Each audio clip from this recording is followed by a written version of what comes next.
Good day everyone, my name is Homer G. Dumdumaya and I'm from BTVTED to the FSM B, and this is my practicum in food preparation.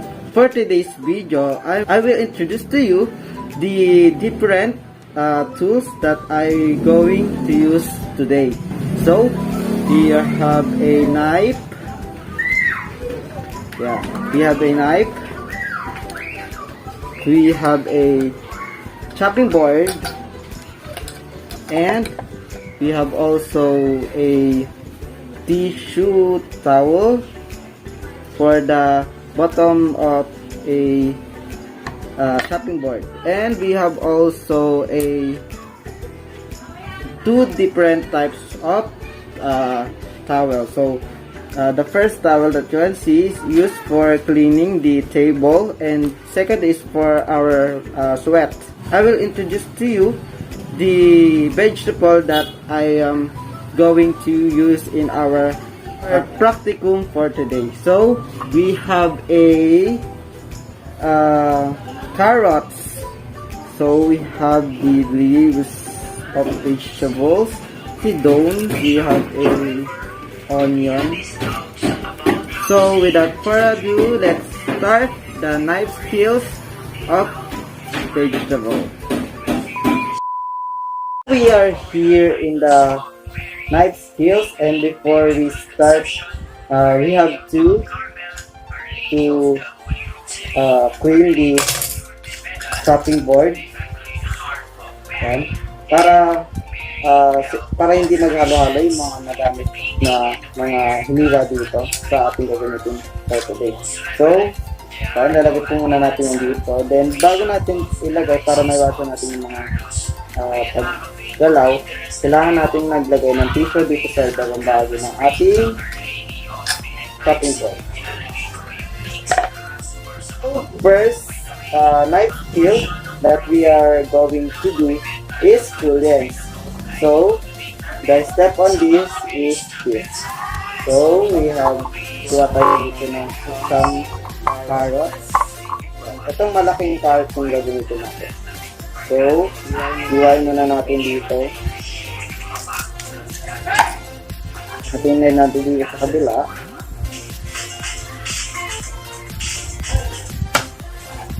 Kapag lang natin siya, guys, gagawin naman natin sa atin naman natin siya dito sa side na to. Yung hati natin. So, after nyan, guys, isi-settle natin itong mga natirang carrots. So, ito na yung natirang ating carrots.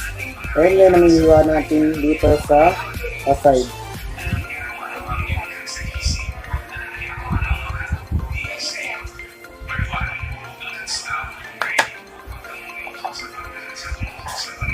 So yeah, here. So nahiwan na po natin yung ating mga maliliit na mga nahiwang pieces ng carrots, and ngayon naman isihiwa pa natin ng napakaliit.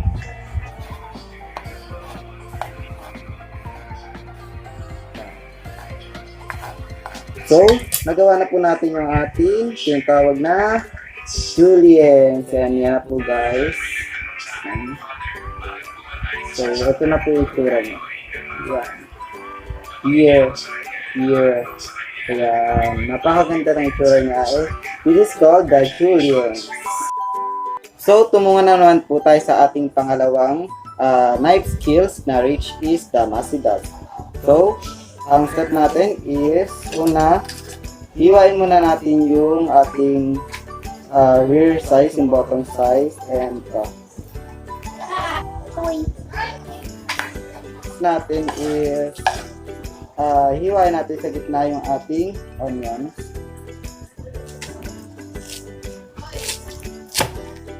Ayan. Then, babalatan natin yung ating onions.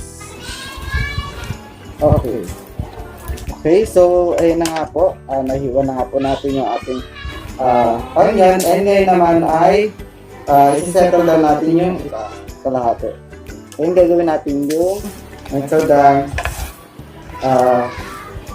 large size. So, okay.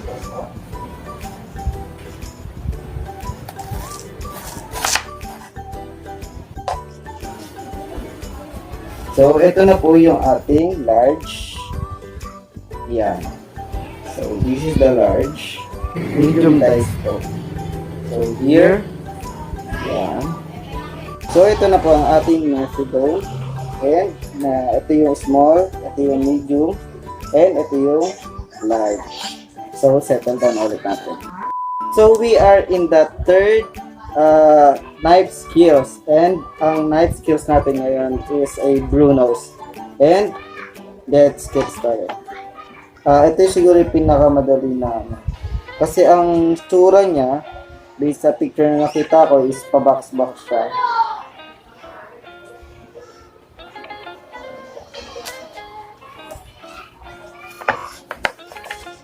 Yan. And here.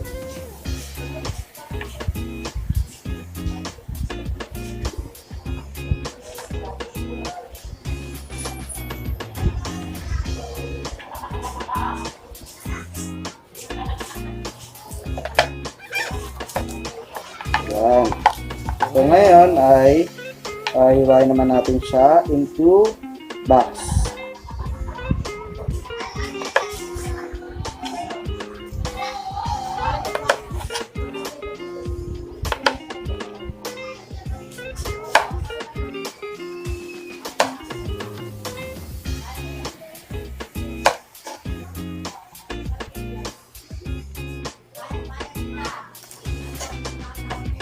Guys, this is the Bruno's. Ito na po.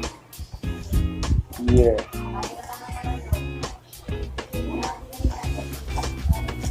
So, ito na po siya. Ay, nalagyan. So, ito. Here. Yan. Ito yung tsura ng ating Bruno's. So, ngayon ay set aside lang ulit natin siya. So, tumungo naman po tayo sa ating new knife skill na which is the shaping. And ito naman ang gagamitin natin, ang vegetable leaves here.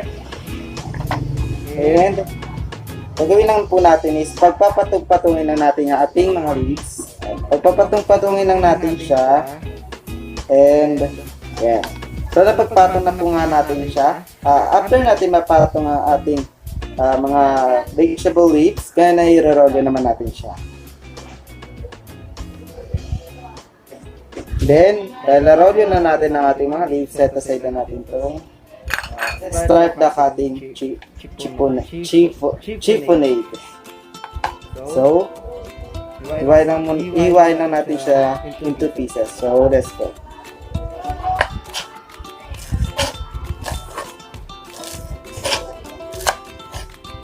Medyo malalaki siya kasi sobrang dami ng nabili natin gulay na leaves. So, here is it guys. Ito na nga po siya. Yan. Ay, kita natin. Ito na nga po yung ating chiffonade. And, set aside na ulit natin. Ito tayo sa ating next na knife skill which is the facing. So, yung nagamit natin kaganina. So, pwede natin siya gamitin into facing. Dahil yung itsura ni facing is isa siya pa-box pero flat. So, let's go.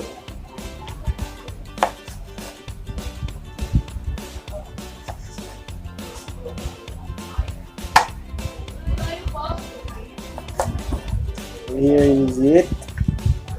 Ito po siya. Here. Here. Yan. So, lagyan na natin ulit siya dito sa ating plating. And so, ito muna tayo sa ating pang-anim skill na which is the rolling cut. So, all you have to do is itong ating carrots is kailangan maging triangle siya. So, paano nga ba natin magagawa yun?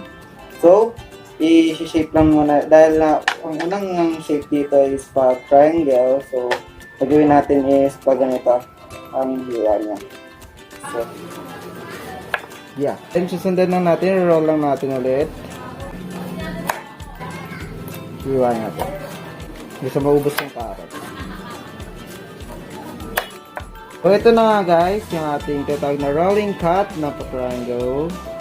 Yeah, as you can see, this. Ang ganda na shape niya. So, settle down na ulit natin. And last lastly guys, tumungo na tayo sa ating pinakalas na knife skills. At so tumungo na po tayo sa ating pinakalas na knife skill na which is the roundel slice. And sa last part ng knife skills na to guys is ang slice niya is pabilog lang. So napaka-basic lang nito. So, ang hihiwain lang natin is itong side na tayo. Hanggang sa papalaki siya, papalaki. And circle siya. So, hihiwain natin siya guys.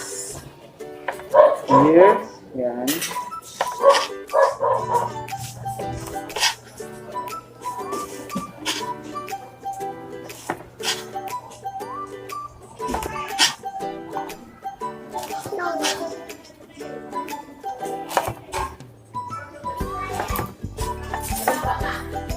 And yeah. So, at ito na nga po ang ating pinakalas na which is the roundel slice. And papakita ko sa inyo guys yung aking mga nagawa. So, let's go.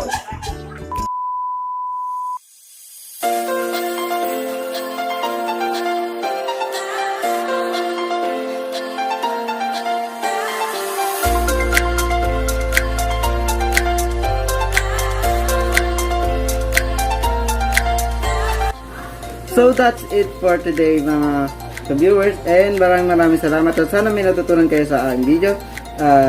Thank you very much dahil may natutunan naman akong bago sa ating knife skills, and see you in the next video. Bye!